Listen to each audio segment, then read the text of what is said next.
어, 일단 자산운용 관점에서 본 가상자산, 이 강의는 사실 지난주에 수요일에도 같은 주제로 저희가 한번 했었고요. 근데 아무래도 시간대가 맞지 않으신 분도 계실 것 같아서 다시 한번 어, 거의 비슷한 내용이긴 한데 또 일주일 사이에 시장이 지금 요새는 워낙 요동치고 변화가 많은 시장이라서 약간의 업데이트를 추가를 한 그런 내용으로 구성을 했습니다. 어, 일단 시작하기에 앞서서 잠깐 공지사항을 몇 가지 말씀드리고 싶어요. 하나는 저희 코빗이 새로 리뉴얼된 모바일 앱을 출시를 했습니다. 월요일부터. 그래서 iOS랑 안드로이드 버전 둘 다 있고요. 어, 이번 앱의 가장 큰 특징이라고 하면은 신규 가입이 굉장히 어, 빠르고 편리하게 이제 카카오톡을 사용을 해서 가능해졌다는 것이거든요. 그래서 꼭 한번 여러분 다운 받으셔서 한번 사용을 해보시고 특히 이제 이 가입이 쉬우니까 이제 친구분들한테 권유를 해주시면은 저희가 지금 사은품을 이 말미에 퀴즈를 이제 맞추신 분들한테 이제 드리고 있는데 그 조건 중에 하나가 이제 친구 가입이 있어요. 그래서 그런 전에는 사실 이제 가입이 좀 힘들었기 때문에 이게 선뜻 사은품에 신청을 못 하셨을 분도 있으시지 않으셨나 이렇게 생각이 되는데 이 새로운 앱을 사용하면 그것도 굉장히 간단하게 할 수 있으니까 꼭 이 신청을 하셔서 사은품 타가시면 감사하겠습니다. 사은품은 지난번에 말씀드리긴 했지만 이 바로 10만 원 상당의 레저 지갑입니다. 레저 나노. 네, 여러분의 소중한 암호화폐 안전하게 보관하실 수 있도록 이런 사은품을 준비를 했습니다. 예. 그리고 말미에 제가 퀴즈를 드릴 건데 혹시 제가 강의를 하다 보면 너무 빠져들어가지고 이제 깜빡 잊고 그냥 끝내버릴지도 모르는 그런 불안감이 좀 있어서 여러분들이 제가 그럴 것 같으면 퀴즈 내고 끝내라는 리마인드 혹시 해주시면은 예 감사하겠습니다. 네, 네 박윤미님, 예 새로 앱이 새로 나왔습니다. 예, 이제 그럼 일단 시작을 하도록 하겠습니다. 일단 시작하기 앞서서 본 강연은 투자 권유의 내용을 담고 있지 않으며 본 강연으로부터 얻게 되는 모든 직간접적인 정보를 통한 투자에 대해서는 일체 보증을 하지 않습니다. 그래서 투자 판단 그리고 그 결과에 대한 최종 책임은 투자자 여러분들 자신에게 있다는 걸 말씀드리고 시작을 하도록 하겠습니다. 음,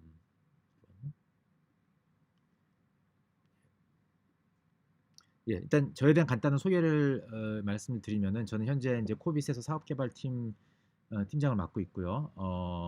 코빗에 입사하기 전에는 뭐 소위 말하는 전통 금융권에서 오래 있었고요. 이제 주로 해외에서 근무를 했었는데 홍콩에서 골드만삭스, UBS, 크레딧 스위스, 노무라 이렇게 거치면서 주로 주식 영업을 해외 자산운용사들한테 하는 그런 업무를 담당을 했었습니다. 그래서 아무래도 이번에 제가 이런 주제로 강연을 결정한 이유 중에 하나도 제가 이 암호화폐 시장의 가능성을 어, 자산운용사 관점에서 처음으로 굉장히 포텐셜이 있다고 느꼈기 때문에 이제 그런 부분을 이 업계에 계신 분들한테 이제 공유를 하고 싶었었고 이제 그런 생각이 있었기 때문에 이런 주제로 강연을 준비하게 됐습니다. 그래서 뭐 여기 보시는 것 같은 이런 주제로 오늘 원래 준비한 내용인데 자산운용 관점에서 가상자산, 대체자산의 필요성, 그리고 가상자산이 왜 현존하는 가장 우수한 대체자산인가. 근데 이제 최근에 워낙 이제 시장이 요동치다 보니까 실제로 이런 것보다는 여러분들 더 관심이 있는 거는 어, 이런 거이지 않을까 싶어요. 이제 시장이 폭락한 이유, 여기서 말하는 시장은 뭐 암호화폐 시장뿐만이 아니라 전 세계 주식 시장도 포함해서 얘기 말씀을 하는 거고요.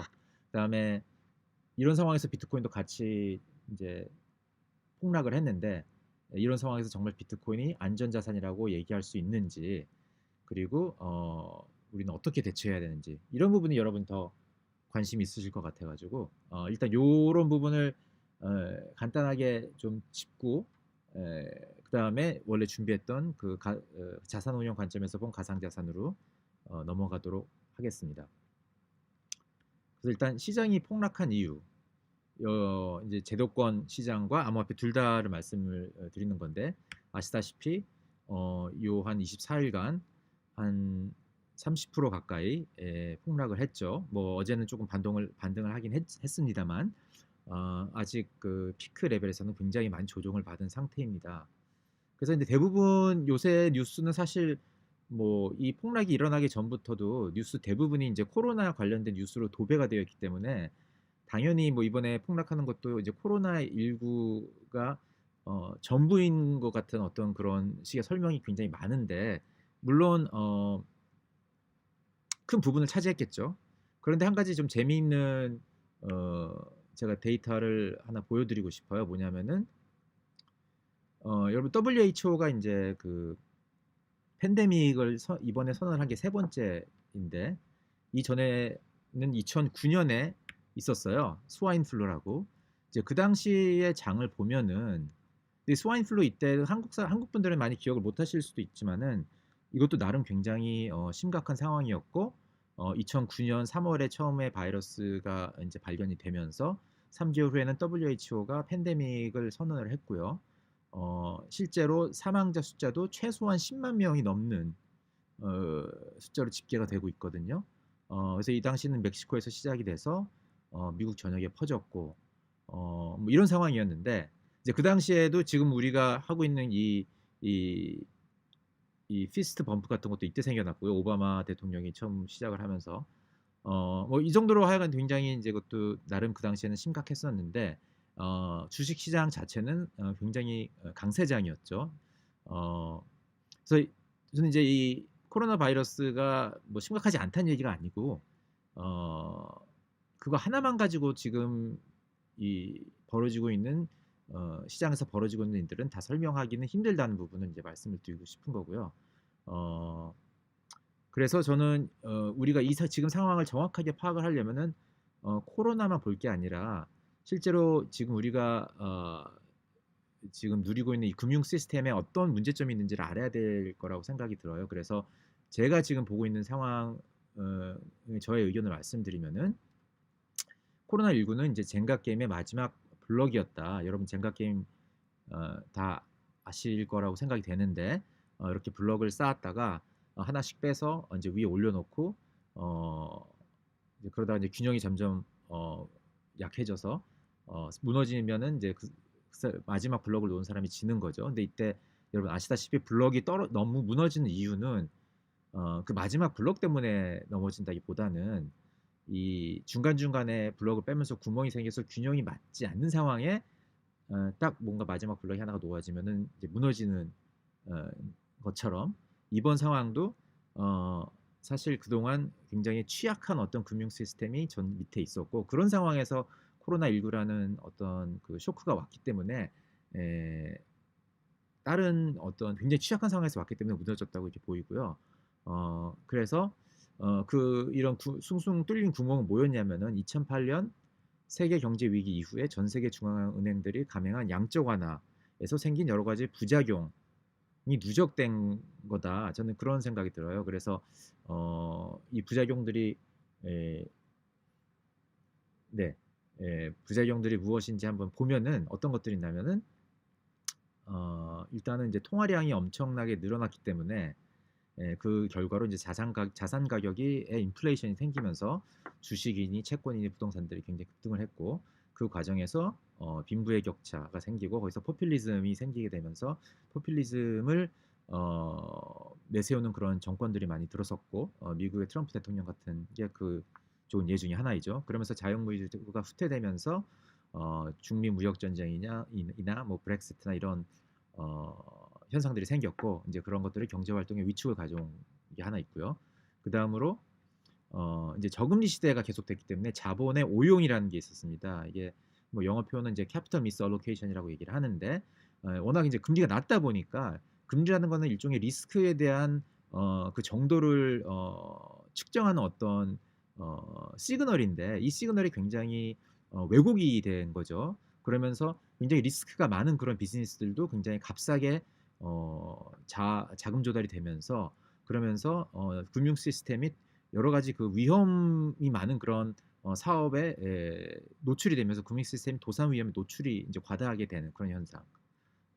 그리고 또 이제 이런 현상이 계속되면서 이 옵쇼어 달러 마켓에 자금 정책이 많이 일어났습니다. 이게 가장 큰 예로 뭐냐면 이제 지난 9월 달 이후로 미국 미화 달러 리포 마켓의 금리가 폭등한 것을 보면 그걸 알 수가 있고요.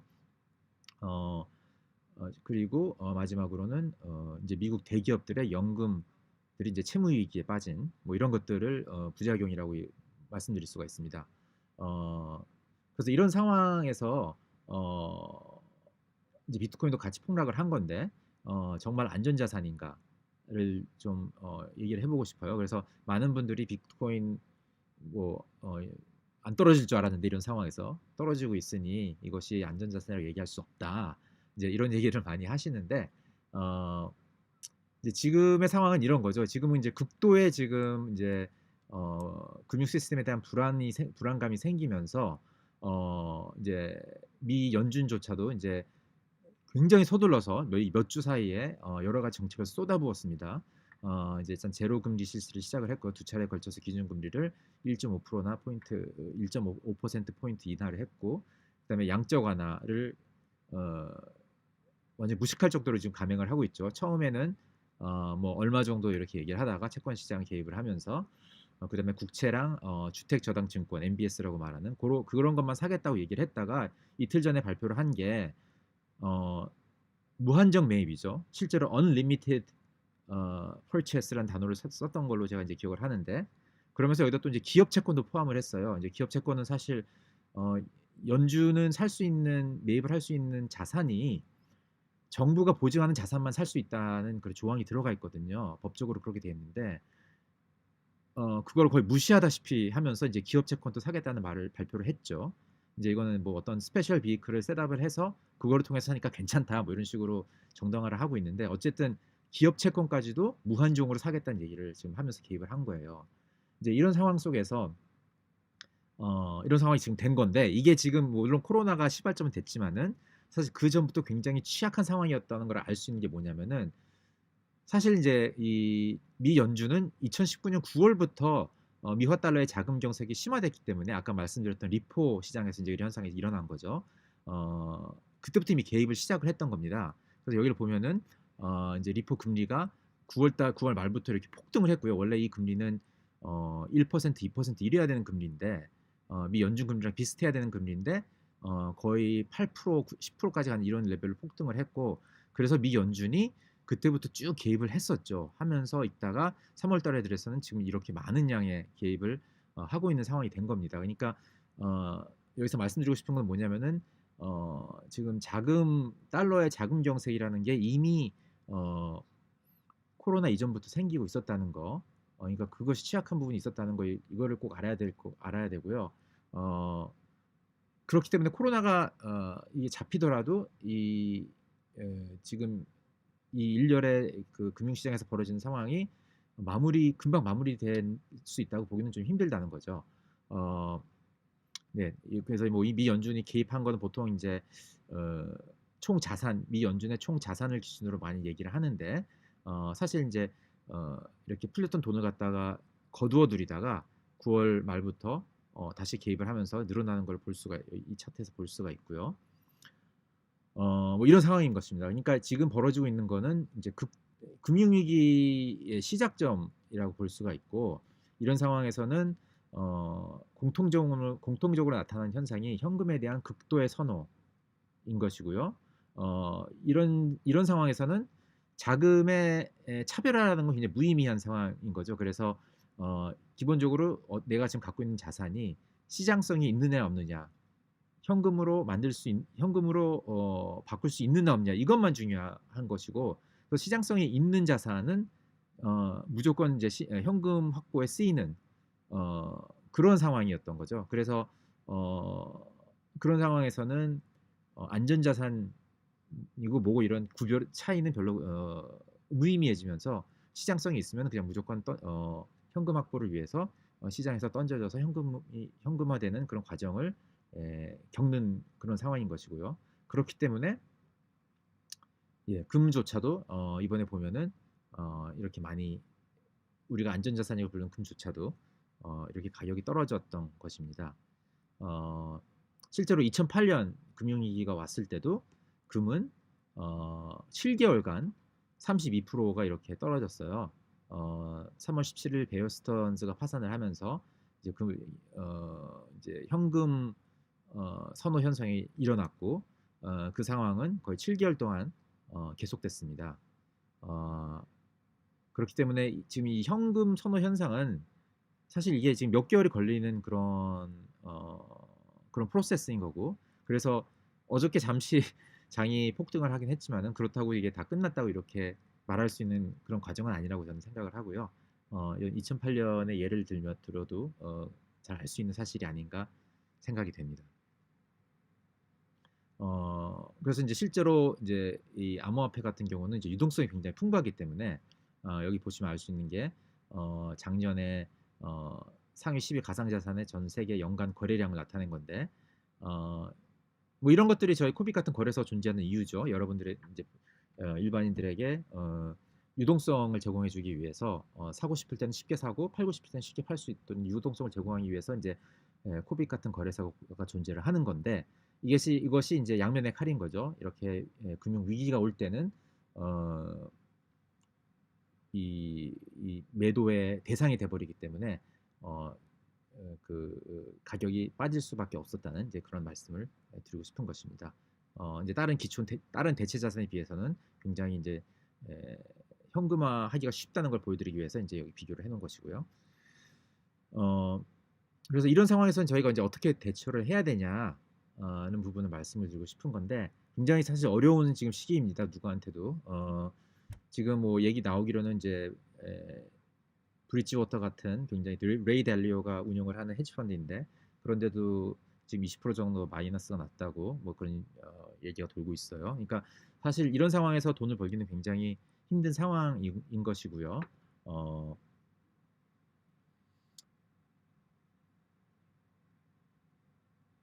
예, 맞습니다. 예, 예, 조노님, 예, 조노 21님 맞습니다. 예.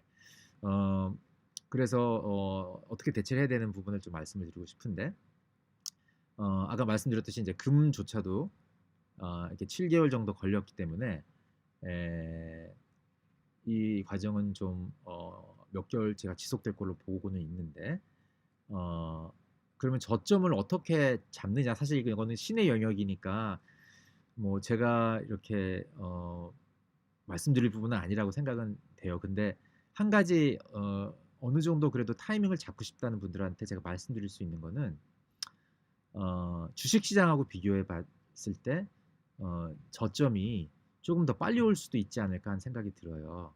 예, 조심스럽게 이런 말씀을 드려봅니다. 이 이유는 뭐냐면은 구조적인 건데 주식시장하고 암호화폐를 비교해 봤을 때 차이가 몇 가지 있죠. 일단 개장 시간, 주식시장은 한정돼 있죠. 이제 월요일부터 금요일까지고 그리고 보통 열려 있는 시간은 6시간을 넘지 않습니다. 대부분 어느 나라를 가나 암호화폐 시장 같은 경우는 연중 무휴죠. 네. 그다음에 안전장치라는 게 소위 말하는 안정장치라는 게 주식시장은 쫙 있습니다. 서킷 브레이커, 사이드카, 뭐 상한가, 하한가 이런 식으로 장치를 해놨죠. 어, 암호화폐 같은 경우는 그냥 이런 거 아무것도 없습니다. 100% 그냥 프리 마켓입니다. 예. 그리고 정부의 개입이 주식시장은 있습니다. 네. 뭐 이렇게 장이 망가질 것 같으면은 공매도 제한한다 하고 발표한다든지 아니면은 뭐 시장 폐쇄하는 경우도 있죠. 지금 그런 얘기가 조금씩 나오고는 있어요. 시장 폐쇄해야 되는 거 아니냐. 미국 같은 경우에서도. 암호화폐는 예, 정부 개입 1도 없습니다. 네.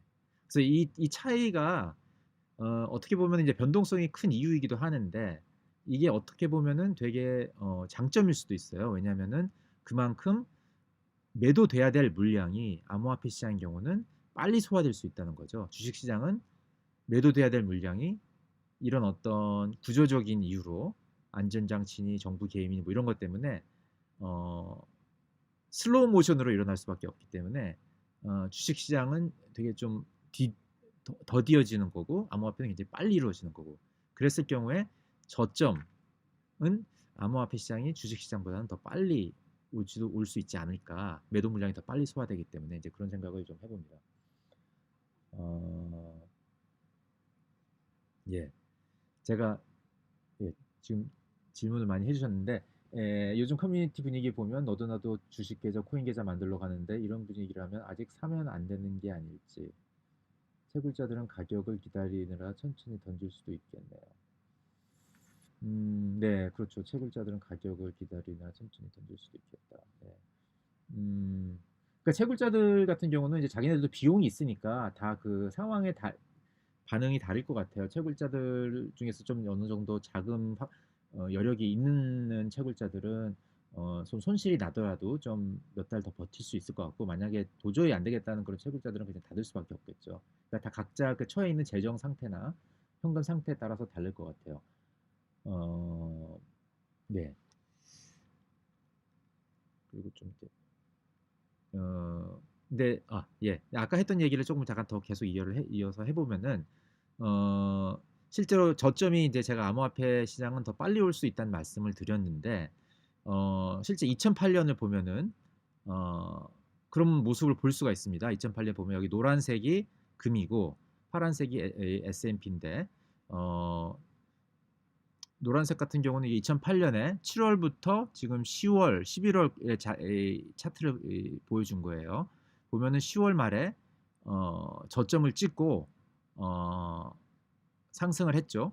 S&P 같은 경우는 10월 말 이후에도 계속 하락세가 지속이 되면서 제 기억으로 2월 말, 3월 초가 저점이었어요. 그러니까 어, 매도되는 물량이 아직 굉장히 남아 있었던 거죠. 몇 달 동안 한 4개월 넘게. 그래서 2020년에도 지금 이번에도 뭐 그런 양상을 보일까 뭐 잘 모르겠어요. 아직까지 너무 이르기 때문에. 근데 어, 일단 지금까지 움직일 보면 약간 뭐 이런 모습을 보이고 있는 거죠. 그래서 뭐 이런 점 한번 염두에 두셔도 괜찮을 것 같고요. 어, 더 중요한 건 사실 근데 저는 이제 이렇게 단기적으로 막 저점을 정확하게 잡으려는 것보다도 어, 이제 중장기적으로 저는 이제 투자를 해야 된다고 생각을 하는데 이제 그러기 위해서는 지금 작금의 이런 패닉 셀링 상태가 어느 정도 끝난 다음에 그 다음에 우리가 사는 이 세계는 어떤 모습일까를 한번 생각해 볼 필요가 있지 않을까 이렇게 생각이 듭니다. 그래서 영어로는 뭐 어, dust settles라는 표현이 있는데 그렇게 이제 먼지가 다 가라앉고 그러면 이 랜드스케이프가 이제 눈에 더 잘 보이겠죠. 그래서 그럴 상황에 우리가 어떤 자산을 보유하고 있어야 되는지를 한번 생각해 볼 필요가 있다고 생각이 드는데 일단은 뭐 세 가지 초이스가 있을 것 같아요. 하나는 그냥 뭐 현금으로 들고 있는 어, 것인데 현금 같은 경우는 지금 굉장히 요 이틀 사이에 벌어지는 일들을 보고 있으면은 어, 여러 가지 생각을 많이 하게 됩니다. 네. 일단 이 미 연준의 본원 통화라고 하는 총 자산을 보면은 이미 많이 찍어냈었죠. 지금 지난 2008년 금융 위기 때 어, 800 billion이었던 이 총 자산을 어, 5배로 늘렸어요. 이 10년간에 돈을 많이 풀면서. 근데 이번에 코로나가 터지면서 더 뭐 양적 완화를 한다는 얘기가 계속 나왔는데 뭐 한 2배 정도가 필요한가 뭐 이렇게 이런 2배도 사실 사람들이 굉장히 많다고 생각을 했었는데 그저께 이제 발표를 했죠. 무한정 매입을 하겠다고. 그 무한정 매입을 했을 경우에 도대체 얼마 정도 이 돈을 찍어내는 상황이 벌어지는지 한번 제가 생각을 해봤어요. 이 더블 정도가 아니더라고요. 예. 요게 이 정도인데 제가 잠깐 여기가 잘 안 보이는데 제 얼굴이 거기에 나와 버려서 잠시만요. 요거를 제 얼굴을 좀 치우겠습니다. 예. 어 이게 지금 미국이 연준이 사겠다고 얘기한 그 모든 채권들, 미국의 채권들 그 양을 보면은 어 제가 죄송합니다. 숫자가 커지면은 제가 이제 자꾸 영어로 얘기하게 되는데 40 trillion이에요. 이게 40조 달러죠. 예. 40조 달러. 예. 지금의 연준이 4 trillion 달러니까 네 4조 달러죠. 4조 달러니까 10 배입니다. 40조 달러를 살려면은 지금의 연준이 갖고 있는 총 자산을 10 배로 늘려야 되는 거예요. 그러니까 더블 정도가 아니죠. 10 배로 늘려야 되기 때문에 어 이런 상황에서 US 달러 네 값어치 정말 어 뭐라고 얘기해야 될지 잘 모르겠습니다. 진짜 약간 스피치리스한 그런 상황인데 이런 발표를 이틀 전에 했던 거죠. 이제 그래서 뭐 그런 현금을 가질 가 들고 있는 게 하나의 초이스이고 근데 아마 별 좋은 초이스 같지는 않아 보이고요. 제 생각에는. 그다음에 초이스는 뭐냐면은 어 네.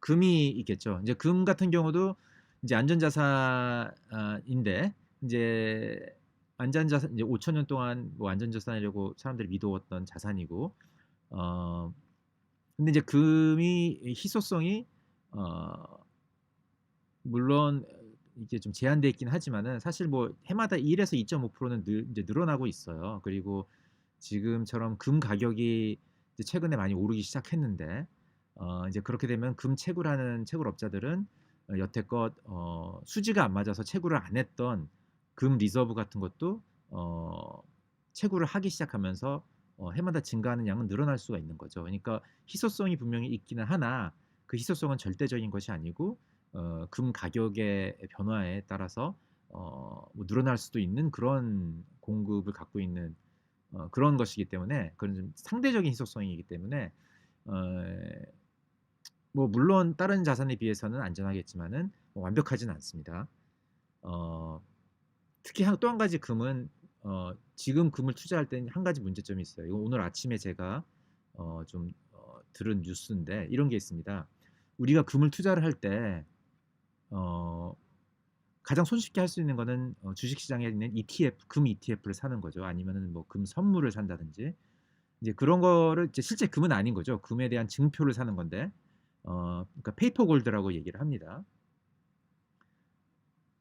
진짜 금은 골드 바인 거죠. 피지컬 골드. 가끔 보면은 뭐 홈쇼핑에서 골드바 뭐 선전 이렇게 광고도 하고 그러더라고요. 그런 것이긴 한데 이 지금 피지컬 골드 마켓이랑 페이퍼 골드 마켓에 어 디커플링이 일어나고 있다는 뉴스입니다 기본적으로. 이제 뭐냐면은 스위스의 골드 리파이너들이 있어요. 이거는 이제 금 그 원석을 어 제조를 해가 그 프로세싱을 해서 골드 바를 만드는 회사들이 있는데 스위스에 굉장히 몰려 있는데 이 회사들이 지금 생산을 멈췄습니다. 며칠 사이에. 일단 뭐 코로나 얘기를 하고 있는데 코로나뿐만이 아니라 코로나는 이제 서플라이 쪽의 얘기인 거죠. 디맨드도 지금 엄청나게 늘어나고 있다는 얘기예요. 이제 사람들이 그냥 금 ETF보다는 피지컬 골드를 더 선호하기 때문에 그러면서 디맨드가 늘어나고 있다는 얘기입니다. 그러면서 벌어지고 있는 일들이 이 실제 골드바 가격하고 어 이 페이퍼 골드 가격하고의 괴리가 생기고 시작한다는 이제 그런 뉴스가 나오고 있어요. 이건 지금 어 대중 매체에서는 많이 다루고 있지는 않은데 굉장히 유의해서 봐야 될 사항이 아닌가 저는 싶습니다. 어쨌든 뭐 이런 문제가 금은 있는 거고요. 근데 이제 비트코인 같은 경우는 일단 아까 희소성을 제가 말씀을 드렸는데 절대적인 희소성을 갖고 있는 거죠. 공급량이 2,100만 넘지 않기 때문에. 그리고 아까 말씀드린 금처럼 페이퍼 골드, 피지컬 골드 뭐 이런 어 차이가 없기 때문에 그런 위험이 없습니다. 그리고 뭐 금은 이미 많은 가치 저장 수단으로서 사람들이 인정을 오랫동안 해왔기 때문에 그런 역할을 많이 하고 있는 반면에 비트코인 같은 경우는 아직도 굉장히 생소한 자산군이기 때문에 아직 가치 저장 수단으로서 앞으로 인정해 줄 그 여지가 굉장히 많이 남아 있고 거기서 오는 어떤 시가총액의 팽창이라는 것은 굉장히 기대해 볼 수 있는 부분이 아닌가 싶습니다. 어쨌든 제가 이렇게 오늘 말씀드린 거는 저희가 3월 13일 날 냈던 뉴스레터에 이제 간단하게 소개시켜 드렸던 어떤 내용인 거고요. 여기서 제가 또 추가로 이렇게 데이터를 어 추가를 첨가를 해서 제가 인제 말씀을 드렸고, 어 일단 여기까지가 제가 요 작금의 사태에 대한 어떤 여러분 궁금증을 해소하기 위해서 준비한 내용이고요. 이 다음부터는 제가 원래 준비했던 그 자산운용 관점에서 본 가상자산으로 넘어갈 건데, 그에 앞서서 여기까지 말씀드린 내용에 대해서 뭔가 또 추가로 궁금하신 부분이 있으면은 Q&A를 하고 넘어갈까 합니다. 어 네, 중앙화 거래소에 예치했던 비트코인은 제가 출금하기 전까지는 페이퍼 비트코인이라고 할 수 있겠네요. 예, 뭐 그렇게 할 수도 있죠. 예, 페이퍼라고 이거는 뭐 여러분들이 이런 어떤 이런 레저를 통해서 갖고 있는 것이 아니기 때문에 그렇죠. 예, 그렇게 얘기할 수는 있는데 일단 저희는 이 거래소들은 뭐 제대로 운영이 되고 있는 거래소들은 어, 뭐 갖고 있는 비트코인 이상으로 저희가 발행을 하지 여러분들한테 갖고 있다고 약속은 하진 않으니까 이제 그런 걸로 fractional reserve banking system이라고 하는데, 그게 fractional하게 하고 있는 게 아니고 어, 예, 뭐 갖고 있는 걸 갖고 있다고 말씀드리는 거니까 조금은 다르죠. 예. 선생님 다른 방송 봤는데 뭔가 큰 기업이 하나 무너지는 저점이 나온다고 하신 것 같은데, 그때는 비트코인도 같이 가격이 떨어질 것으로 예상하시나요? 화폐같이 스타벅스 같은 곳에서 쉽게 써야지 금 대비해서 수요를 끌어올 강점이 될 것 같아요. 대부분의 국가에서 자산으로 정의하려고 해서 어떻게 될지 모르겠네요. 네, 강가디님, 예, 질문 감사합니다. 네, 그럼, 예, 제가 그 얘기를 했죠. 젠가랑 같이 젠가가 아니, 젠글이랑 같이 한 그 방송에서 그렇게 얘기를 했습니다. 어, 어, 어떤 큰 기업이 망가졌을 때요. 네. 그때 일단 금융시장이 전통 금융시장은 되게 안 좋게 반응을 할 것 같고, 비트코인이 그 상황에서 어떻게 반응할지 예측하기는 힘들어요. 뭐 약간의 패닉이 오면은 비트코인도 같이 팔릴 수도 있을 것 같기도 하고, 그러니까 그런 어떤 큰 기업이 망했을 그 타이밍이 비트코인의 매도 물량이 완전히 다 소화된 상황이면은, 그렇다면은 어, 뭐 떨어진다 하더라도 상대적으로 그렇게 큰 폭락은 아닐 수도 있을 것 같긴 하고, 그런 큰 기업이 망한 상황에서 이 비트코인이 네, 그 매수 매도의 그 균형이 어떤 상황이냐에 따라서 반응이 좀 다르게 나올 것 같아요. 그래서 제가 뭐라고 딱 그때 말씀드리기는 힘들 것 같은데, 어, 네, 그럴 때는 그렇습니다. 미국의 알트코인에 대해서 어떻게 생각하시나요? 네, 알트코인 지난번에도 비슷한 질문이 나오긴 했었는데, 알트코인은 저는 이제 기본적으로 굉장히 뭐 포텐셜은 있으나 증명해야 될 부분이 많이 남아 있는 자산인 것 같아요. 그래서 증명해야 될 부분을 저희가 이렇게 추이를 봐가면서 저희의 의견을 결정해야 되지 우리 각자의 의견을 결정해야 되지 않나 이렇게 생각이 듭니다. 미국에서 디지털 달러 만든다는데 비트코인은 어떤 영향이 있을까요? 네, 미국에서 달러 만든다는 거 좀 되게 보면서 웃기다고 생각한 건 저는 개인적으로 했거든요. 왜냐면은 뭐 그런 거죠. 디지털 지금 미국 달러 자체를 갖다가 엄청나게 지금 찍어내겠다고 얘기를 하고 있는데, 잘못하면 10배까지는 지금 더 찍어내겠다는 얘기를 하고 있는데, 그거에 연동된 디지털 화폐? 그게 무슨 의미가 있을까? 이제 저는 그렇게 별로 생각을 하고, 뭐 의미가 있다면은 뭐, 어, 이렇게 뭐, 어, 누구한테 송금한다거나 이럴 때 뭐 쉽게 할 수 있는 내용일 것 같긴 한데, 비트코인에는 사실 별 영향 없을 것 같아요, 저는. 예, 비트코인은 왜냐면 어, 비트코인이 여러분 이게 되게 안전자산인 이유는, 가치가 있는 이유는 이제 희소성 때문, 뭐 여러 가지가 이유가 있지만 가장 큰 부분이 희소성 때문이라고 저는 생각을 하거든요. 그러니까 전혀 뭐 희소성 면에서는 사실 희소성뿐만이 아니라 플러스 10년이라는 어떤 그런 굉장히 안정적으로 운영된 네트워크에 기반을 하고 있는 희소성 있는 자산이라는 부분이기 때문에 에, 그 부분에 있어서는 다른 어떤 암호화폐도 굉장히 경쟁하기 힘든 부분이기도 하고, 그래서 뭐 별 영향은 없을 거라고 생각이 듭니다. 어, 예, 강가대님 제 생각엔 꼭 화폐에만 가치를 끌어올리진 않는 예, 그 부분 맞아요. 그 부분 제가 얘기를 안 하고 그냥 넘어갔네요. 죄송합니다. 어, 화폐에만 가치를 끌어올린다고 생각해요. 금이 화폐는 아니고 자산임에도 불구하고 맞습니다. 예, 조노님, 예, 제가 하고 싶은 말을 딱 거기서 해주셨네요. 투자를 하신다는 것은 또는 화폐보다는 자산일 때 더 맞다고 봅니다. 예, 감사합니다. 제가 예, 그리고 제가 추가로 하나 거기다 말씀드리고 싶은 거는 이 화폐라는 거는 화폐라는 거는 이제 어떤 일종의 진화 과정이 이루어진 다음에 마지막에 도달하는 게 화폐라고 저는 생각을 하거든요. 그래서 화폐의 역할이 이제 크게 세 가지를 많이 얘기를 하는데 뭐 여러분 들어보신 적도 있겠지만은 이제 store of value라고 그러죠. 가치 저장 수단, 그다음에 medium of exchange, 이제 이게 교환 수단, 그다음에 마지막에 오는 게 이제 unit of account에서 어떤 물건의 가치를 측정하는 이제 어떤 측정 도구로 사용을 되는 요 세 가지를 역할을 해야지 이제 화폐라고 얘기를 할 수가 있는데 이제 화폐 역사를 보면은 화폐 마지막에 화폐로 사용되는 물건은 이 세 가지의 과정을 조금씩 조금씩 이렇게 거쳐가서 마지막 순간에 이제 유닛 오브 어카운트까지 오면 화폐가 되는 거죠. 그렇기 때문에 이제 금도 그 과정을 사실 겪었다가 이제 이 금이 좀 거래에는 불편하니까 그거에 대한 증표가 사용하면 이제 페이퍼 증표를 사용하면서 그게 화폐가 된 것이고 이제 그런 과정을 거친 거거든요. 그래서 이 비트코인 같은 자산도 지금은 자산 단계인 거고 이게 지금 제가 보기에는 제일 첫 번째는 스토어 오브 밸류 단계인 것 같아요. 이제 여기서 이제 미디엄 오브 익스체인지를 거쳐서 마지막에 유닛 오브 어카운트까지 가면 이제 화폐로 이제 인정이 되는 거고 아직 그것까지는 어, 지 못하고 지금 같이 스토어 오브 밸류로만 있는 이런 상황인 자산을 사는 것이 제대로 된 투자가 아닌가 이렇게 생각이 됩니다. 어, 예, 조노님이 지금 예, 말씀하신 내용이고요.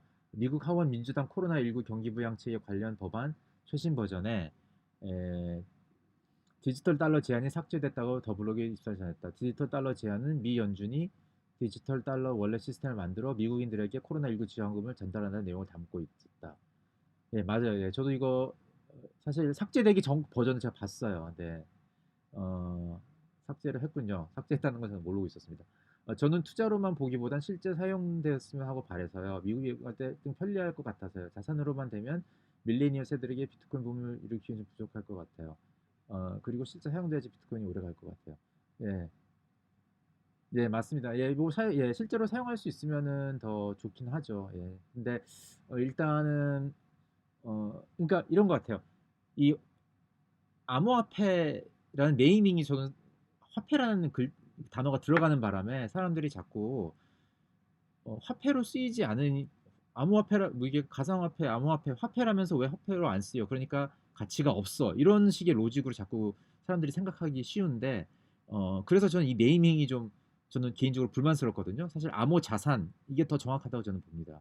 그래서 자산이라고 일단 자산인 상황에서 여러분이 들고 있어야지 가치가 오르는 것이고 그리고 지금은 이게 가치가 오른다고 생각하기 때문에 사람들이 사용을 하질 않아요. 사실 사용하면 손해죠. 왜냐면은 들고 있다가 가치가 더 올랐을 때 사용을 해야지 더 많은 거를 살 수가 있으니까 앞으로 이게 가치가 오를 거면은 사용이 늘어서 오를 거라고 생각을 하면은 지금 사용하면 바보 되는 거죠. 10년 전에 파파존스에서 피자 산 사람 그 사람 꼴 나는 거죠. 네, 그 꼴이 나기 싫으면은 이거는 지금은 사용하지 않고 들고 있어야 되는 겁니다. 그런 이제 그러니까 이단 지금 단계에서는 아무래도 이 지불 수단으로는 사용되기는 굉장히 힘들어 보이고요.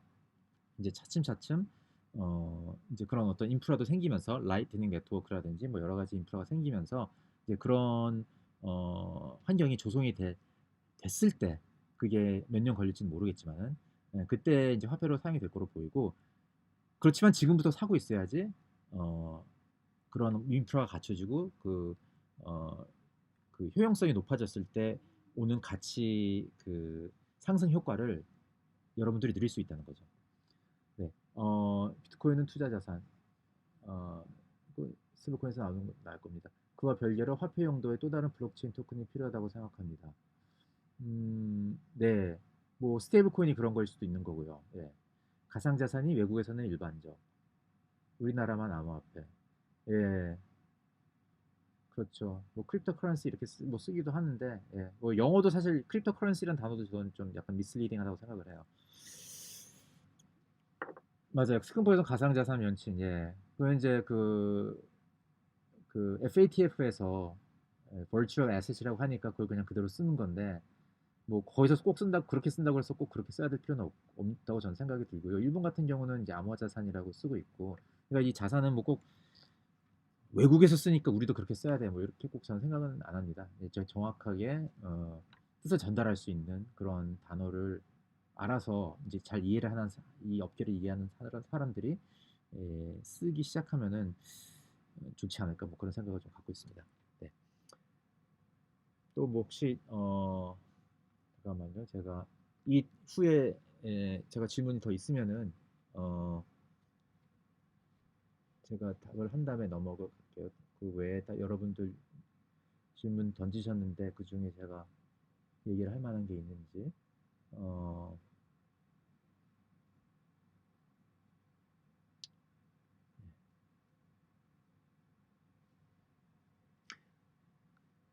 이제 또 추가로 없으면은 사실 이제 저도 이제 시간이 너무 길어지면 여러분 지루하실 것 같아서 어 다음 그 자산운용 관점에서 본 가상자산으로 넘어갈까 하는데 여러분 괜찮으시겠어요? 그러니까 짧게 제가 하겠습니다. 한 30분 남은 부분은 30분 이내로 하고 넘어가도록 하겠습니다. 아주 축약된 버전으로. 예. 이제 자산운용 관점에서 본 가상자산인데요. 이 부분을 제가 이제 얘기하고 싶었던 이유는 뭐냐면은 한국인들의 일반적인 가상자산 접근 방법은 어 네, 뭐 이런 게 아닐까 싶어요. 조금 과장을 보태면은 뭐 술자리에서 야 비트코인 요새 떡상할 것 같냐, 이제 뭐 이런 질문을 하다가 술자리에서 뭐 괜찮다 싶으면은 다음날 아침에 일어나서 산다든지 아니면은 코인판 이런 데 가가지고 뭐 아무개 코인이 퍼핑이 있을 것 같다는 뭐 그런 얘기를 듣고서 가즈아를 외치면서 들어간다든지 뭐 이런 식의 굉장히 투기성에 어떤 띄고 있는 그런 투자 행위를 하는 게 일반적이지 않을까 싶은데 그런데 사실 외국 같은 경우는 특히 미국 같은 경우는 굉장히 다른 접근을 한다는 데이터를 제가 최근에 많이 이제 접했거든요. 그래서 그런 데이터를 좀 공유를 하고 싶은데 어, 이건 찰스 슈왑이라는 어, 이 전통 금융권에서 특히 소매에 특화된 증권회사입니다. 한 고객 자산 사이즈로 봤을 때는 랭킹 한 2위 정도니까 우리나라로 치면은 한 삼성증권 정도 되지 않을까 이렇게 생각이 되는데 여기서 발표한 어떤 설문조사, 설문조사기보다 리포트죠. 리포트에 의하면은 이 리포트가 뭐냐면은 이제 여기서 제공해주는 그 여러 가지 그 계좌의 종류 중에 개인 퇴직 연금 계좌라는 게 있는데 거기에 보유되고 있는 주식 탑 10 리스트를 발표를 했습니다. 근데 그걸 세대별로 나눠서 발표를 했어요. 이제 60년대생, 70년대생, 그리고 8, 90년대생 이렇게 나눠서 발표를 했는데 이 내용을 보면은 이제 60년대생하고 70년대생은 뭐 1위가 뭐 우리가 극히 아는 뭐 애플, 2위는 아마존, 3위는 벅셔 해서웨이, 워런 버핏의 회사죠. 그리고 뭐 나머지는 다 되게 잘 알려져 있는 이름들입니다. 마이크로소프트라든지 뭐 페이스북이라든지 이런 이름들인데 이 리스트가 이 밀레니얼이라고 불리우는 8, 90년대생으로 넘어가면은 굉장히 다른 양상을 보여요. 어, 일단 1위부터가 아마존이고요. 애플이 아니고 2위가 애플이고 3위는 테슬라고 4위가 페이스북인데 5위에 보면은 그레이스케일 비트코인 트러스트라는 이런 듣보잡인 이름이 있습니다. 이 이름이 워런 버핏의 벅시 해서웨이나 디즈니, 넷플릭스, 마이크로소프트 이런 거보다도 더 그 순위가 높아요. 이 그레이스케일 비트코인 트러스트는 뭐냐면은 뭐 쉽게 설명하면은 비트코인의 ETF랑 비슷하다고 생각하시면 될 것 같아요. 근데 단지 ETF에 비해서 좀 여러 가지 좀 제약이 있기 때문에 또 환매나 이런 면에서 조금 다르긴 한데 뭐 기본적으로 비트코인 가격에 연동돼 있는 주식이라고 보시면 될 것 같습니다. 이제 그러니까 비트코인을 들고 있는 건데 이것이 넷플릭스나 마이크로소프트나 벅셔 해서웨이보다도 더 장기 은퇴 수단으로서 좋다고 생각한다는 것이죠.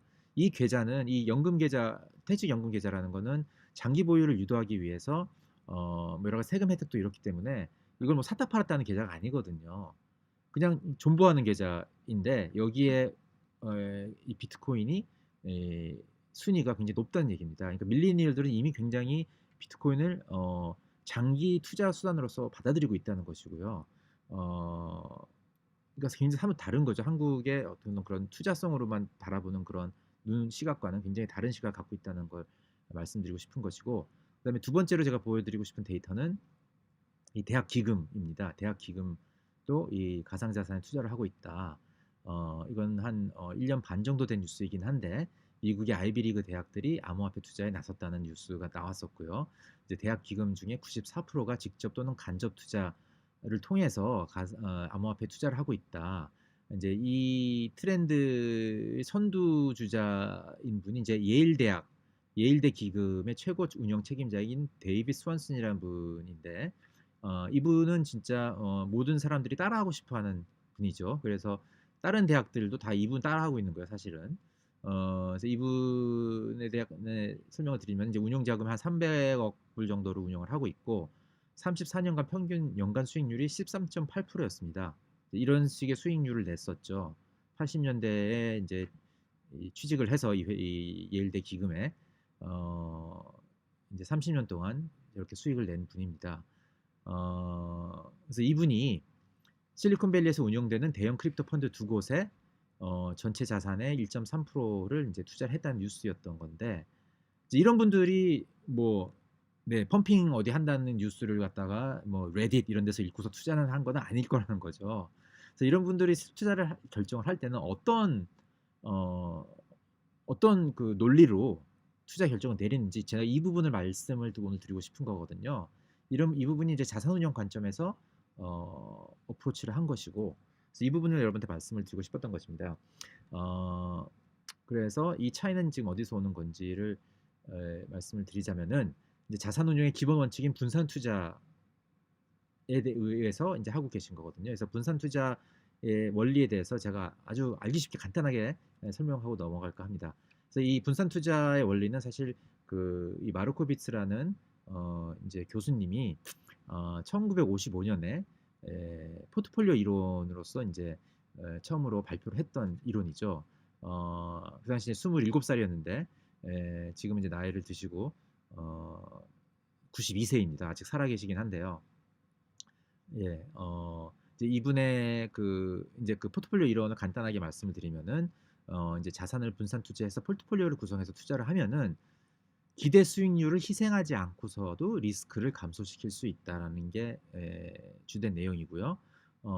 이제 이 리스크 감소 효과랑 자산 간의 상관관계를 수학적으로 체계적으로 설명을 했습니다. 근데 이 어, 네. 이 논문이 이제 오랜 시간 동안 이제 무시당하다가 80년대부터 이제 전 세계 유명한 자산운용사들이 굉장히 적극적으로 도입을 해서 사용하기 시작했고, 그래서 그 공로가 인정이 돼서 1990년에 노벨 경제학 수상을 받은 이제 이런 분인 거죠. 그래서 요거를 제가 간단하게 설명하기에 앞서서 이제 리스크와 수익률에 대한 기본 지식을 간단하게 제가 좀 짚고 넘어가겠습니다. 그래서 이제 보통 리스크라고 하면 우리는 이제 위험이라고 생각을 해서 좀 안 좋은 거라고 생각을 하는데 이건 일종의 비용 같은 거라고 좀 우리는 생각을 해야 될 것 같아요. 이 투자를 할 때는. 왜냐면 이제 리스크는 그래서 이제 수익을 내기 위해서 지불해야 되는 일종의 비용 같은 개념으로 어 이제 생각을 해야 되는 거고요.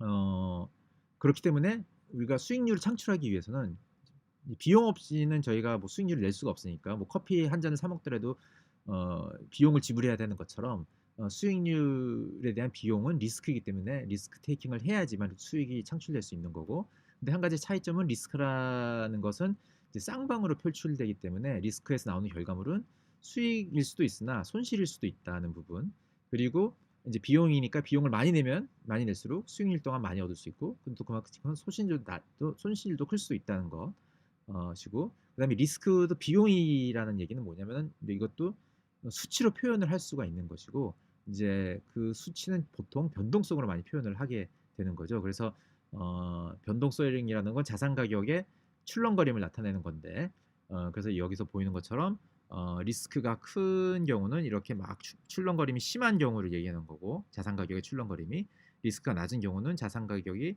이렇게 많이 출렁거리지 않는 경우를 이제 얘기를 하는 것입니다. 근데 이제 이게 비용이라고 제가 말씀을 드렸으니까 어 그거 거기서부터 또 투자의 가성비라는 컨셉도 우리가 생각해 볼 수 있을 것 같아요. 그래서 투자의 가성비라는 건 뭘 뜻하는 거냐면은 리스크 대비 수익률인 거죠. 그러니까 비용을 지불했는데 지불한 이만큼 일정 비용을 지불하면은 도대체 수익률이 일정량의 그 비용 대비 얼마나 많이 오느냐. 즉 리스크 대비 수익률, 리스크 한 단위당 수익률을 얘기하는 거고요. 근데 보통 리스크 측정은 이제 제가 아까 변동성을 측정한다고 말씀을 드렸는데 이제 표준 편차를 많이 사용을 합니다. 표준 편차 무슨 뜻인지 모르면 그냥 모르고 넘어가셔도 돼요. 이제 리스크 대비 수익률 지표는 그래서 샤프 지수라는 것을 보통 많이 사용을 하고요. 샤프 지수는 수익률을 표준 편차로 나눈 지수인 것이죠. 그래서 요거를 간단하게 설명을 제가 알기 쉽게 드리면은 이제 마장동의 한우 등심으로 제가 이제 예를 들어서 말씀을 드리겠습니다. 그래서 이제 보통 우리 가성비를 따질 때 음식점에 가서 많이 가성비를 따지는데 이제 마장동에 한우를 이제 등심을 먹으러 갔다고 쳐요. 근데 A점이 있고 B점이 있는데 A점은 1인분이 3만 원이고 B점은 1인분이 2만 5천 원이다. 그럼 어디가 더 가성비가 좋냐? 그러면은 여러분 어디겠어요? 네, 이거는 너무 쉽죠. 이제 B점인 건데 2만 5천 원인데 그런데 여기서 만약에 우리가 추가로 정보를 제공해 드려서 A점은 1인분이 150g이고 B점은 1인분이 100g이다. 이거 치면은 예, 맞습니다. B점. 예, B점인데 이제 추가 정보를 드리면은 그러면은 어떻게 계산을 하시겠습니까, 여러분?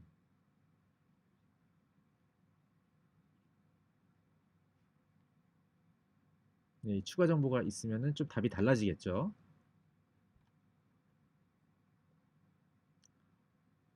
네, A점인데요. 네, A점인데 이걸 계산을 할 때 어떻게 계산을 하냐면은 뭐 그람당 A점이 200원이고 B점은 250원이니까 A점이 더 싸게 먹을 수 있으니까 이걸 바꿔 말하면은 A점은 1원을 지불하고 0.005g의 한 등심을 주는 거고 B점은 같은 1원을 지불하고서도 0.004g의 4g의 등심을 얻는 것이고 뭐 이렇게 계산을 하는 거죠. 똑같은 겁니다. 이 투자할 때도 그러니까 한우에서는 얻는 것은 등심 1인분이고 이걸 수치화하면은 150g이었던 거고 비용은 원화로 계산하고 수치화하면 이건 3만 원이었던 거고 이 가성비를 우리가 따지고 싶을 때 사용하는 공식은 150g을 3만 원으로 나눠서 1원당 0.005g이니까 가성비가 뭐 이걸 기준으로 이제 비교를 하는 거죠. 투자도 마찬가지입니다. 이제 주식을 예로 들면은 얻는 것은 우리가 수익률인 거고 이걸 수치화해서 예를 들어서 뭐 20% 수익률이 났다 이렇게 얘기할 수 있는 거고 이거에 대한 비용은 표준 편차라는 걸 통해서 우리가 측정을 할 수 있고 이거 보통 퍼센테이지로 나오는데 10%뭐 이런 식으로요. 그러면 여기서 가성비를 계산을 할 때 이것 또한 이 얻는 것을 비용으로 나눠서 20% 나누기 10%를 하면은 나오는 거고요. 답은 그러면 1 표준 편차당 2. 그래서 샤프 지수 이걸 샤프 지수라고 얘기하는 거죠. 그래서 이걸 가지고 이거를 비교를 해서 이거 어떤 투자 대상은 다른 투자 대상에 비해서 가성비가 높다 낮다 이렇게 얘기를 하는 것인 거죠. 그래서 이 가성비가 왜 중요하냐면 우리가 장기적으로 꾸준히 수익률을 내기 위해서는 우리 자산 포트폴리오를 가성비가 좋은 자산을 갖다가 넣어 놔야 되는 겁니다. 그래서 포트폴리오 가성비를 올리기 위해서는 두 가지 방법 말씀드린 것처럼 자체 가성비가 좋은 자산을 포트폴리오에 영입을 해야 되는 거죠. 이거는 뭐 어려운 건 아니에요. 이건 마치 뭐 우리가 오렌지 주스를 맛있게 만들고 싶은데 오렌지를 10개를 그래서 사서 맛있는 오렌지 주스 만들고 싶은데 그러려면 오렌지 하나하나가 달고 맛있는 오렌지여야지 그걸 갖다 갈아서 섞었을 때 맛있는 오렌지 주스가 나오는 거랑 같은 거죠. 근데 두 번째 방법이 있습니다. 이제 두 번째 방법이 바로 마르코비츠의 포트폴리오 이론이 중요한 부분인데 뭐냐면은 서로 자산이 가성비가 좋지를 않아도 서로 간의 상관관계 즉 연동성이 낮으면은 그러면 그거를 섞어놨을 때 포트폴리오 전체적으로 리스크를 줄이는 효과가 있다는 부분이죠. 이 부분이 바로 마르코비츠 이론이 얘기하는 부분이고 이제 이 부분을 어, 제가 잠깐 이 그림을 통해서 쉽게 설명을 좀 드리겠습니다. 예를 들어서 주식 A가 있고 주식 B가 있고 근데 주식 A는 이런 식으로 움직이고 여기 철이라는 사람이 A의 주식에 투자를 했어요. 이렇게 투자를 했고 그다음에 B라는 주식은 연동성이 낮은 A와의 연동성이 이제 낮은 주식이라서 이렇게 반대로 움직인다고 칩시다. 그래서 A가 올라갈 때 B는 떨어지고 B가 떨어질 때 A는 올라가고 그래서 영희는 B 주식에 투자를 했다고 치면은 근데 또 세 번째 사람이 있습니다. 이제 훈이는 포트폴리오에 투자를 했어요. 포트폴리오는 이제 A하고 B를 섞어서 반반씩 투자를 했을 경우에 자산 가격은 이렇게 여기서 보이는 것처럼 움직이겠죠. 이 녹색 라인처럼 이 A 주식과 B 주식의 가격이 서로를 상쇄하니까 여기 B 주식처럼 이렇게 나타나는 것이고 그래서 일직선이 되고 그래서 이 세 사람이 투자를 했을 때 그래서 같은 시기에 보면은 여기서 만나죠. 그러니까 이게 수익률이 20%다 똑같다는 얘기인데 이랬을 경우에 누가 더 투자를 잘했을까요? 라는 질문을 드리면은 여러분 누가 더 잘했다고 생각을 하세요?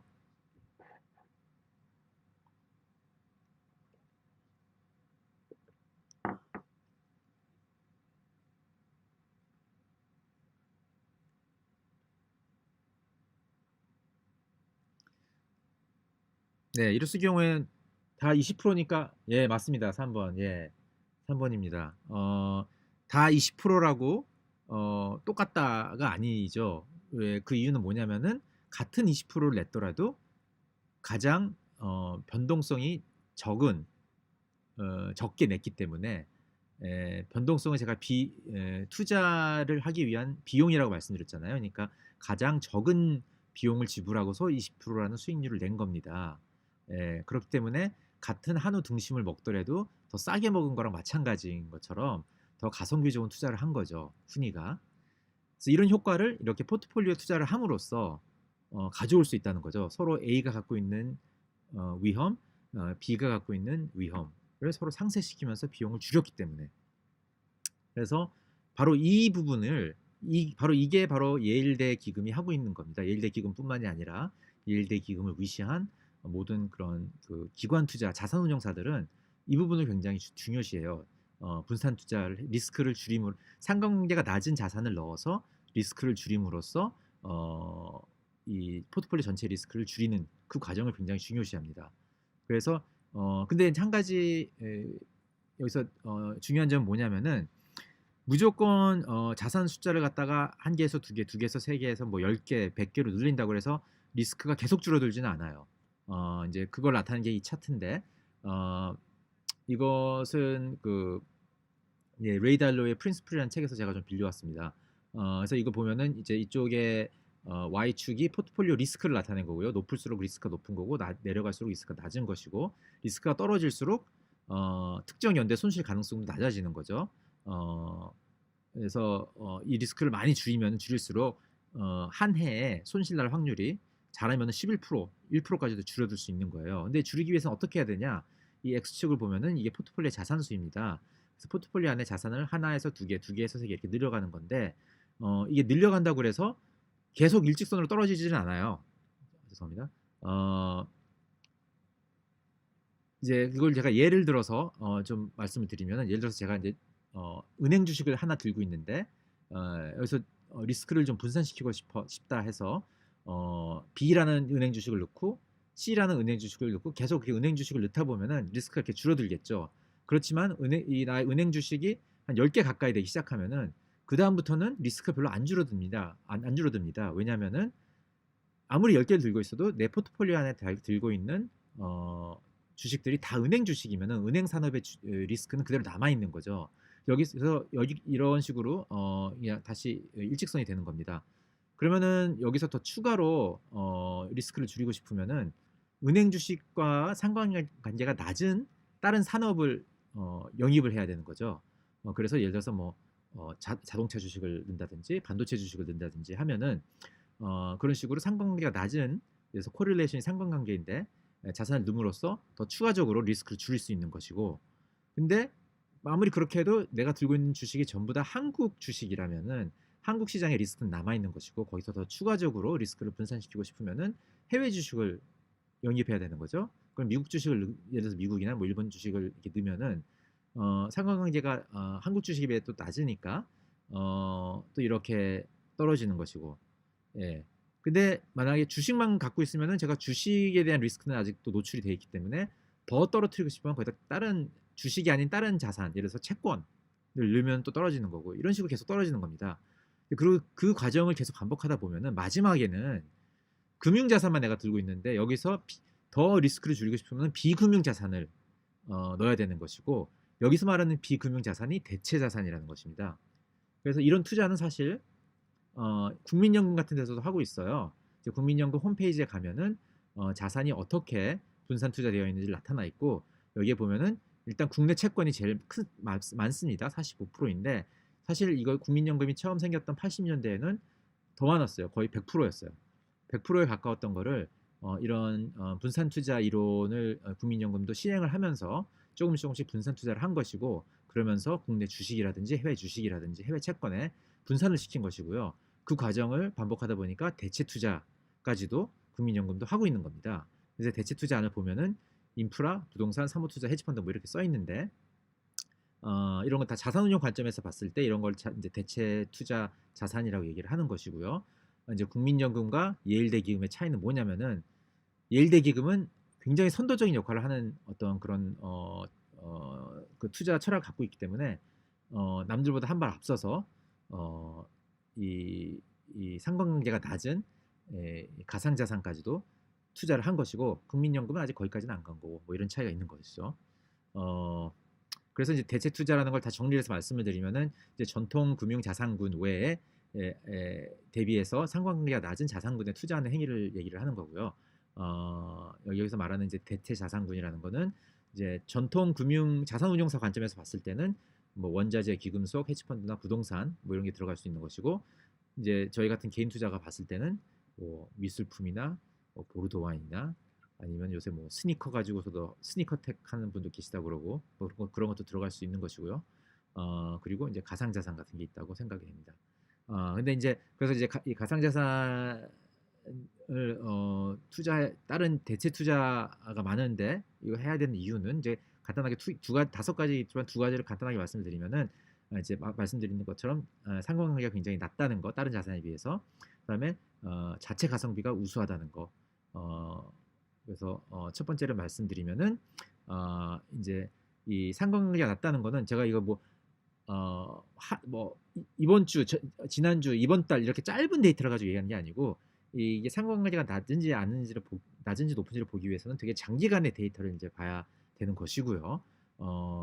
지금 이 1, 2주 사이에 이제 현금을 선호하는 상황에서는 상관관계가 비트코인이고 금이고 뭐도 상관없이 채권이고 상관없이 다 일로 가는 거죠. 거의 현금화하기 위해서 다 팔리기 때문에 이제 그거 가지고는 이제 상관관계가 높다 낮다 이제 본질적인 어떤 그 성질을 확인하기는 힘들고 장기적인 이제 데이터를 봐야 되는데 장기 데이터를 봤을 때 이제 상관 계수 1이면은 똑같이 움직이는 거고 마이너스 1이면은 정반대로 움직이는 건데 이 자산 비트코인 같은 경우는 굉장히 낮다는 것입니다. 그래서 이 차트를 보는 방법은 예를 들어서 UKX는 이제 영국 주식이고 S&P는 미국 주식인데 이런 경우에는 0.73 이렇게 굉장히 상관관계가 높게 나옵니다. 그런데 이거를 예를 들어서 비트코인 같은 경우 볼 경우에는 거의 0에 가깝죠. 그러니까 상관관계가 굉장히 낮은 자산이기 때문에 포트폴리오에 영입을 해야 될 그런 자산이라는 거죠. 그리고 이제 코스피랑 비교해서도 굉장히 낮습니다. 이렇게 0.08 낮다는 것이고 그다음에 자체 가성비가 높다는 건 무슨 얘기냐면은 뭐 이런 거죠. 그러니까 아까 얘기했듯이 이제 수익률을 변동성으로 나눴을 때 그 비율이 굉장히 우수하다는 건데 여기는 이제 2012년부터 계속 계산을 해본 겁니다. 그러면 이제 비트코인이 다른 주식이나 부동산, 금 이런 거에 비해서 가성비가 굉장히 높다는 걸 알 수가 있고 이거는 따르게 풀면 이런 얘기예요. 이제 변동률과 수익률을 봤을 때 이제 비용과 이제 수익률이죠. 봤을 때 S&P 같은 경우는 이 10년 변동률이 이제 8에서 7% 나오고 10년간 계산해 보면 비트코인은 그거에 한 8배에서 10배 나옵니다. 10에서 80% 나오는데 그럼 비트코인이 그렇게 많은 비용을 지불하는 거라면은 이제 수익률도 더 많이 받아야 되는 거죠. 그래서 미국 주식 같은 경우는 이 10년간 수익률이 202%였어요. 그런데 그러면은 이거보다 더 많은 수익률을 받아야지 이 8배에서 10배 되는 비용을 더 많이 지불하는 비트코인이 그만한 뭐 정당화가 되는 건데 어 근데 그 수익률이라는 게 어떤 걸까요? 뭐 한 10배? 아니면 100배?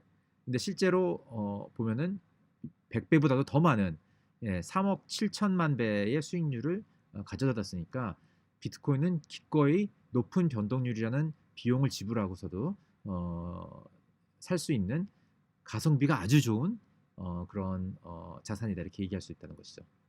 그다음에 변동성, 이 변동성에 대해서 좀 더 깊이 있게 말씀을 드리면 이런 거예요. 변동성이 이제 무섭기는 한데 이걸 잘만 우리가 다룰 수만 있으면은 이거 굉장히 유익하게 쓸 수 있는 도구인 거고 잘 다룬다는 걸 뭘 뜻하는 거냐면은 이제 적절한 자산 배분율을 우리가 어, 예, 생각해 자산 배분율을 따라서 투자를 하면 된다는 것이고요.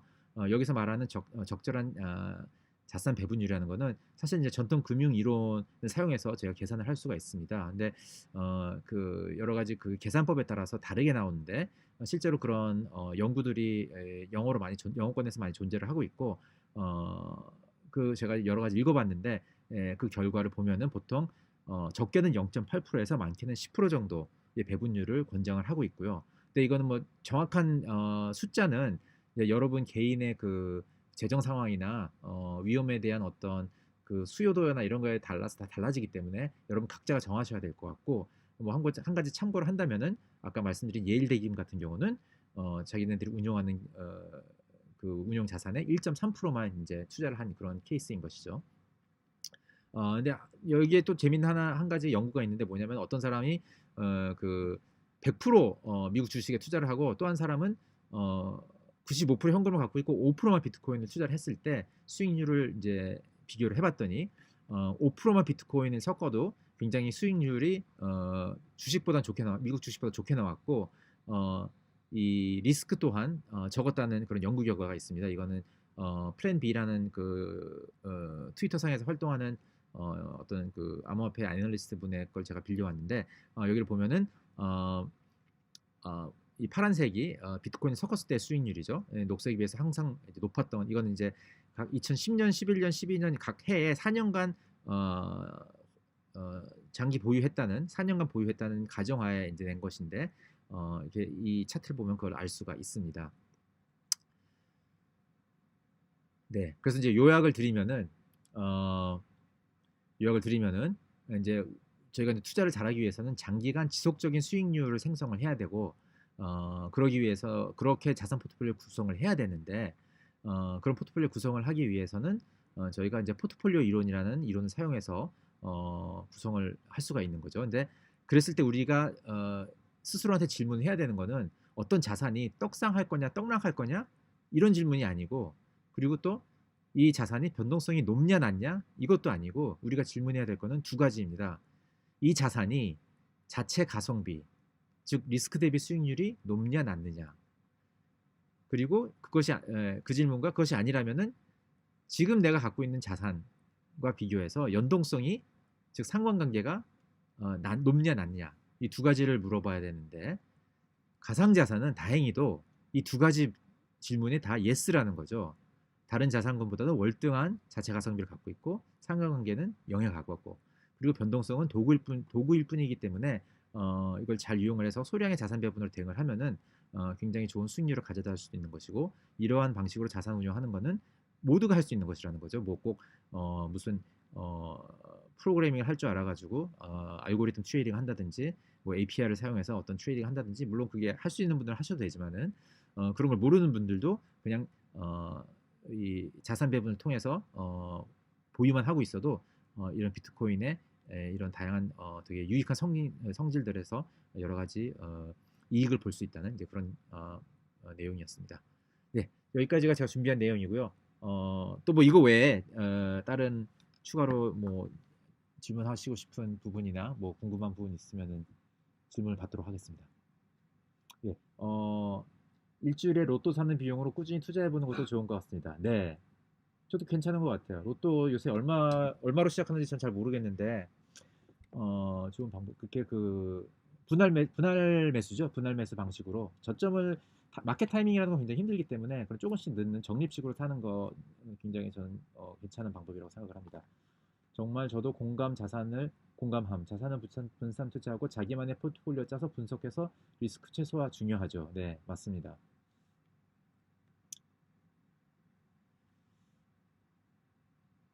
네. 또 뭐 추가로 코멘트 있으신가요? 식사, 예, 배고픕니다, 저도.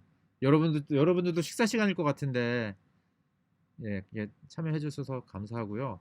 이 시간대가 제가 고민을 많이 했어요. 그래서 이게 회사 다니시는 분은 회사에서 보기가 좀 힘드니까, 점심시간에 나와서 이렇게 뭐 보는 게 좀 쉽지도 않을까 하는 생각도 해서 그래서 12시로 한 건데, 뭐 여러분 피드백 있으시면은 알려주시면 좋을 것 같아요. 아, 죄송합니다. 이거 갑자기 뭐.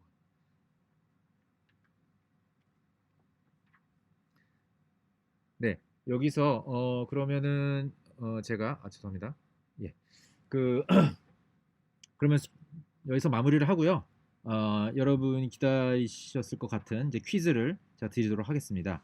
어, 이제 말씀드렸듯이 이 밑에 그 링크가 있습니다. 그 신청서에다가 작성을 하시면 되고요.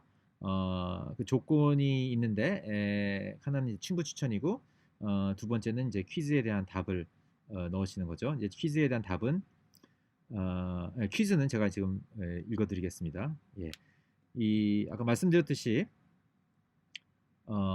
이 암호화폐는 유동성이 풍부하고 그런 유동성을 제공해 주는 게 이제 암호화폐 거래소인 것이죠. 어, 그래서 세계 여러 곳에 암호화폐가 많이 생겼는데 이제 한국에도 많이 있습니다. 그러면 예, 대한민국의 최초의 암호화폐 거래소는 어디일까요? 가 퀴즈입니다. 네, 이거에 대한 답을 신청서에 작성을 해주시면 감사하겠습니다. 네, 그리고 또 가시기 전에 저희 그 코빗 유튜브 채널 구독, 좋아요 눌러주시고 그다음에 알람도 설정을 해주시면은 저희가 꾸준히 이제 동영상이 올라올 거니까 그때그때 받아보실 수 있으니까 그렇게 해주시면 감사하겠습니다. 네, 그럼 오늘 강의는 여기서 마치도록 하겠습니다. 네, 장시간 들어주셔서 감사합니다. 안녕히 계세요.